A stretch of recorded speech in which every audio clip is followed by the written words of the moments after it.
नैहर में लुटा तारू मजा घूम घूम हो, हर जगह गोरी मचौले बारू धूम हो।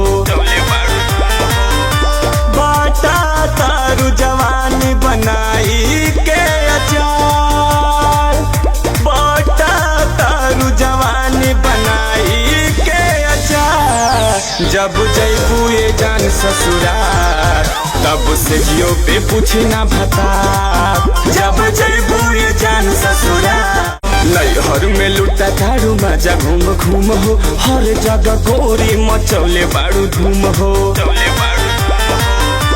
बाटा तारू जवानी बनाई के अचार, बाटा तारू जवानी बनाई के अचार। जब जैबू ये जान ससुराल तब से जियो पे पूछी ना भता।